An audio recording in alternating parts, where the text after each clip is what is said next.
Bitcoin will never die as long as there's one person alive in this world that yearns for freedom. That's what that tweet says. Whether it's a Bitcoin miner or a person with a Bitcoin wallet or somebody running a node or a company, it doesn't matter who it is, as long as there's at least one person in the world that understands Bitcoin and yearns for freedom, right? It will continue. It is a decentralized ideology, and you can't kill an idea. Like, well, you can't kill an idea until nobody is left on earth that believes in the idea, right? And the idea is freedom and sovereignty.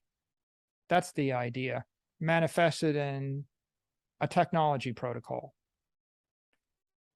And that's what you want to be, right? There are other ideas. I think we like this one. I think we think that the goddess of wisdom would like this one. Crypto fam, welcome back to the channel. Today's video is going to be a little bit different. We're going to be showing you clips of Michael Saylor, Lawrence Lepard, and a bonus clip at the end talking about why we are still very, very early in the adoption of Bitcoin. Even at these high prices today, we could potentially be going to $1 million Bitcoin. So watch these clips. Let me know what you guys think in the comment section below. Hit that like button and subscribe if you haven't already. We have new Bitcoin, crypto, and financial related content coming out every single day. Let's go ahead and check out these clips. Great Bitcoin mindset, which is, it just calms you down and makes you peaceful and makes you hopeful. Thank God Bitcoin has been invented. And once you see it, it's just, there's like you get into the Zen state. I mean, Bitcoiners are very optimistic and hopeful for the future. And Bitcoiners understand what's broken, and they understand that they have the solution.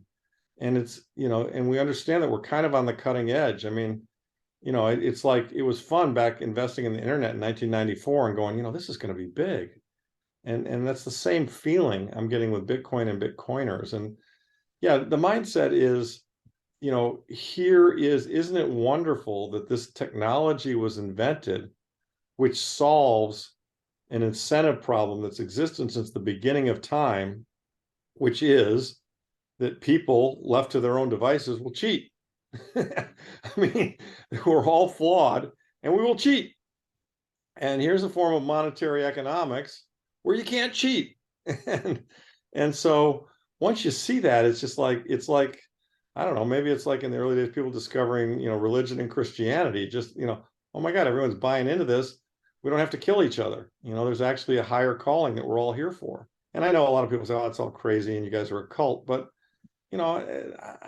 if so, fine. I mean, look, the early Christians were a cult. I mean, the American revolutionaries were a cult. I mean, to see a better way of living and to understand it and to advocate for it, I think that's a very high calling. And I think Bitcoin is a better way of living. And I think the people who see it, I mean, let me say it a different way. I haven't met any Bitcoiners I don't like. I mean, I haven't. I mean, it's kind of amazing. It's because I think if you like Bitcoin, it says something about the way your mind is structured in terms of your logical thought process. And so, and there's a certain honesty and humility in it. And if you notice, some of the people who don't like Bitcoin tend to be very arrogant people.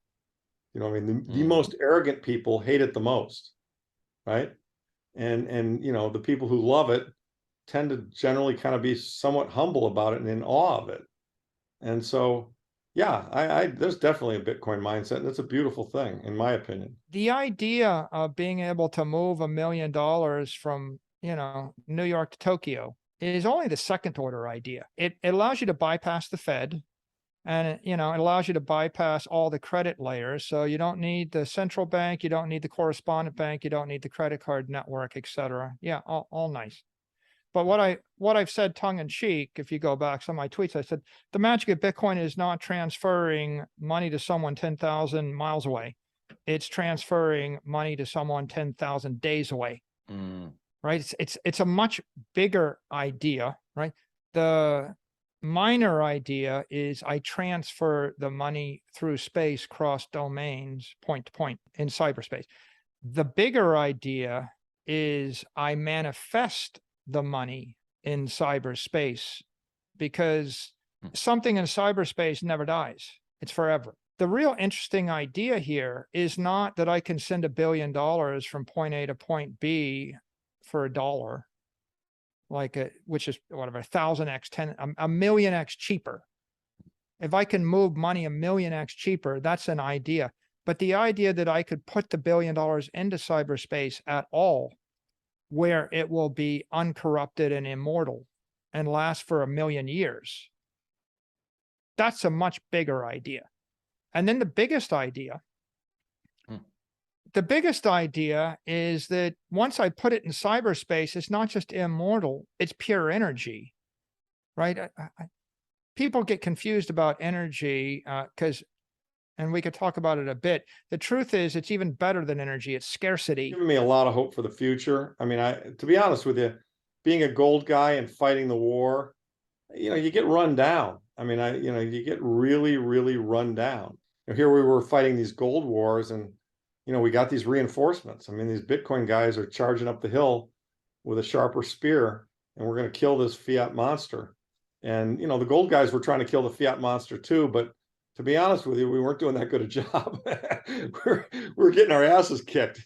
And as Saylor points out, there's no point in being a martyr. I mean, we want to win.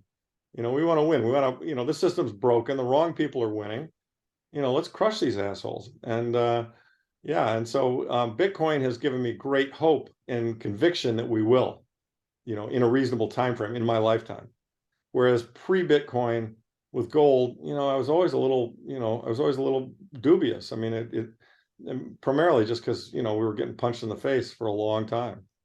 So yeah, Bitcoin has definitely changed me in a very good way. One of the hardest things about coming to Bitcoin, people like to say that you buy Bitcoin at the price you deserve, but I think it's you buy Bitcoin when you're prepared to admit you were wrong about Bitcoin. And that's just so hard for us to do, particularly when we see these sensational examples of early Bitcoin wealth. And and of course you think, like, what did they do? They just got lucky. They just plugged in a computer in 2010. They didn't do anything. And it's hard to get over that and admit to yourself that it doesn't matter. It doesn't matter that they did something, and they did something for Bitcoin when Bitcoin desperately needed adoption, and maybe they got compensated too well for that. Fine. But it doesn't matter.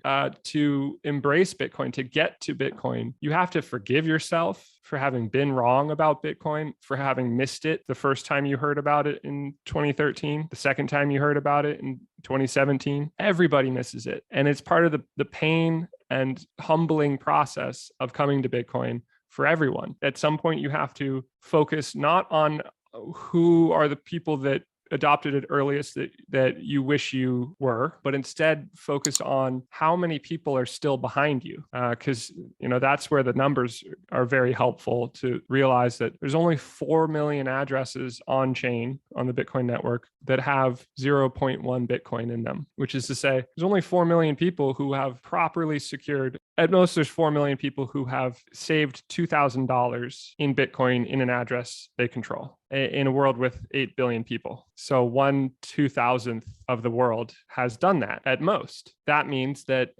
if this is the preferred, is going to be the preferred store value asset for the 21st century, for the digital era, for the internet revolution that we're still living through, then the whole world will adopt it, or at least anyone who has money will adopt it. The very first slice of adopters in the world, because only 1/2000th of the world has adopted it. And you get to be in that second, the 2/2000ths of the world to adopt it if you take that step now.